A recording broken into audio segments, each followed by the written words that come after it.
Now, nothing affects our collective health more than the ability to breathe. And now we face a climate emergency. The last 7 years have been the 7 warmest years on record. 2021 was also the 7th consecutive year when the global temperature has been more than 1 degree centigrade above pre-industrial levels, edging closer to the limit laid out under the 2015 Paris Agreement on climate change.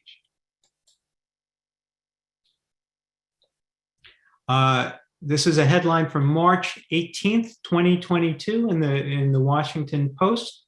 The coldest location on the planet has experienced an episode of warm weather this week, unlike any ever observed, with temperatures over the eastern Antarctic ice sheet soaring 50 to 90 degrees above normal. The warmth has smashed records and shocked scientists. Now, climate change is caused by the burning of fossil fuels, right? That's what we hear. Well, in part it is. It's a big factor, all right.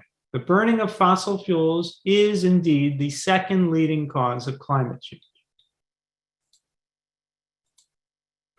But the leading cause of climate change is animal agriculture, by far. And that's mostly because of carbon opportunity costs. 37% of the world's non-ice land surface is grazed. If even less than half is restored to forest, we can sequester enough carbon dioxide to return us to pre-industrial revolution levels of atmospheric CO2. The signature greenhouse gases of animal agriculture, methane and nitrous oxide, are far more powerful greenhouse gases than carbon dioxide. Methane is 120 times as powerful. Nitrous oxide is 300 times as powerful.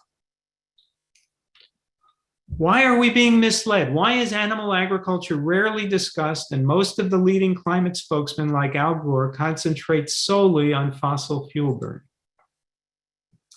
Have to start with the visual bias. You can see smokestacks from energy plants and manufacturing plants belching carbon dioxide and other pollutants into the air. You can't see the methane and carbon dioxide being produced by 1.5 billion cattle on the planet.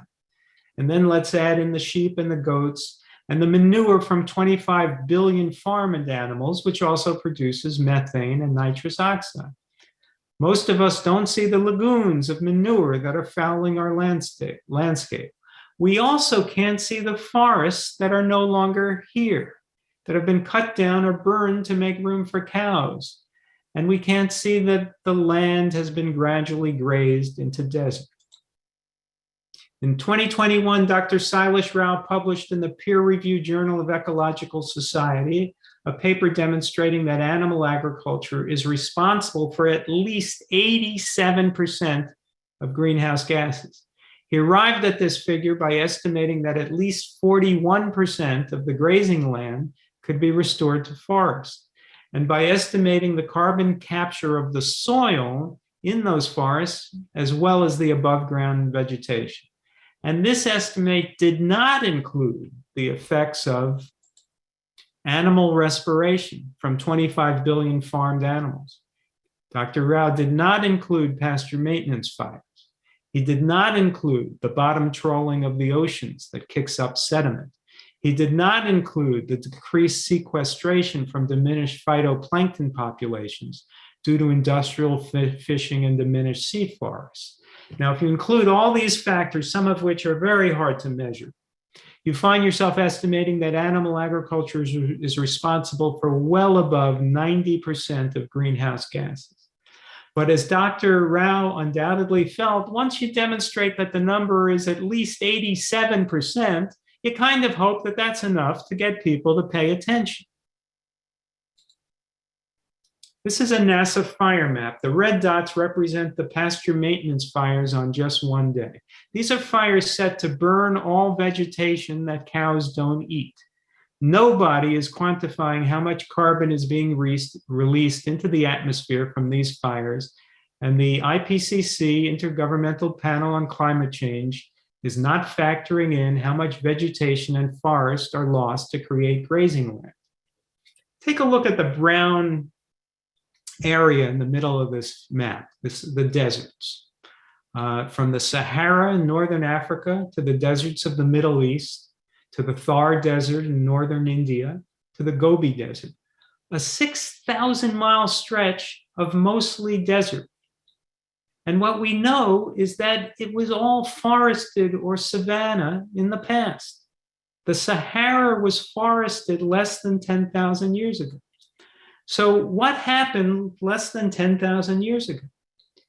Agriculture. Humans began cutting down trees and grazing goats and cattle on the land, exacerbating other factors. Humans are clearing the Amazon now for cattle grazing, and one day soon there'll be a big patch of brown in South America that we will call the Amazonian desert.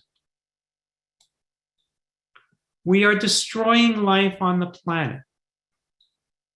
Animal agriculture and industrial fishing are the leading causes of greenhouse gases in the atmosphere, deforestation and desertification, ocean dead zones, biodiversity loss, water scarcity, and pandemics. Is it worth it to cause all that damage for a burger?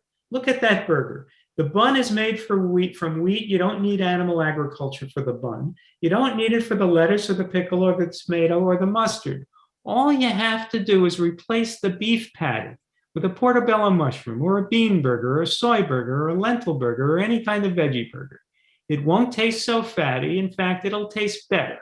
And your taste buds will quickly learn to appreciate not eating so much fat, and it'll be far healthier.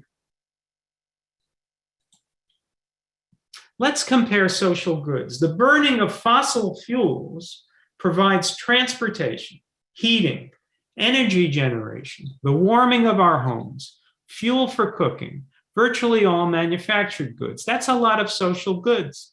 I'm not an apologist for the fossil fuel industry, but you got to admit that we've all benefited in many ways from the burning of fossil fuels.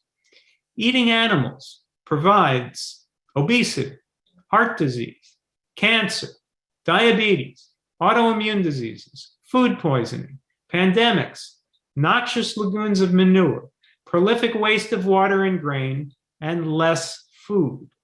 We call people who raise animals for food, we call them farmers. But remember, they're actually reducing our supply of food when they feed grain and other food to their animals. So if you define a farmer as a person who grows food, they're not really farmers, are they? They're anti-farmers.